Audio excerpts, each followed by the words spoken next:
The goal of this exercise is to explore LU decomposition and the matrix inverse.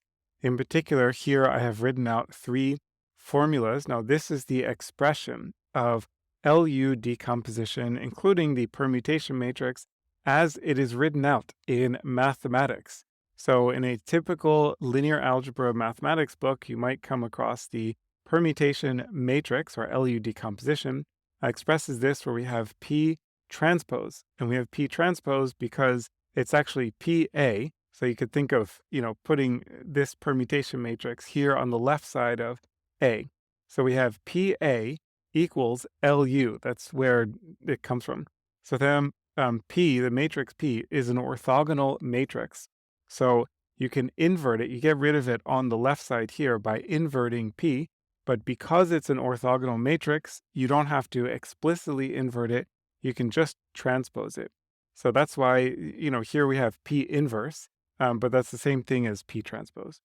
Okay, so then to compute A inverse, you just invert this entire expression, which gives us U inverse, L inverse, and then P, and then this is not P inverse transpose because that is the transpose and the inverse are the same thing. So these cancel each other out.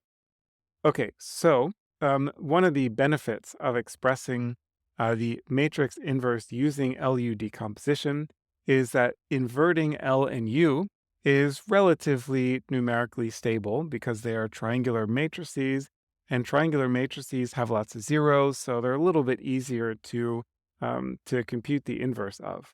So your goal is to implement this third equation, so this bottom equation here, using the output of scipy.linalg.lu on a random matrix, and then we want to test whether A times A inverse is the identity matrix, which obviously it should be.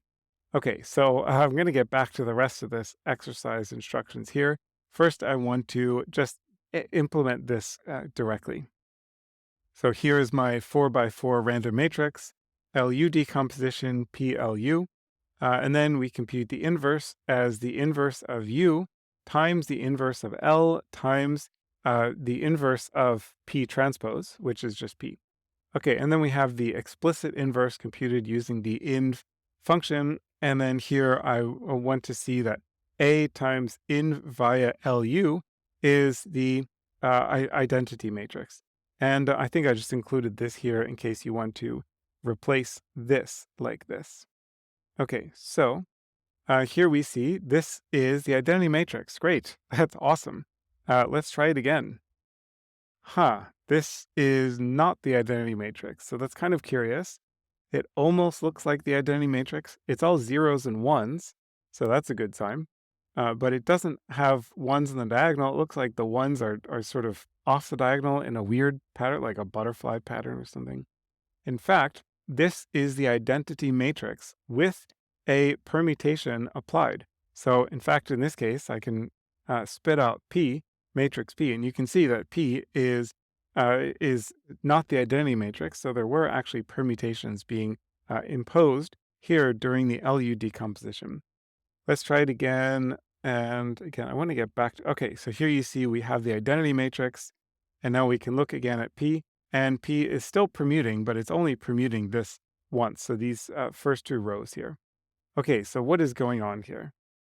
So what's going on here is this warning message that I give on page 170. And the message here is that SciPy is actually returning A equals PLU, which means that you could rewrite this as P transpose times A equals LU.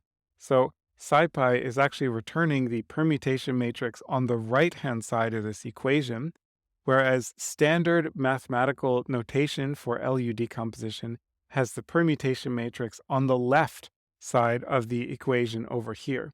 So what that means is that SciPy is actually not outputting the matrix P, but the matrix P transpose according to standard mathematical descriptions.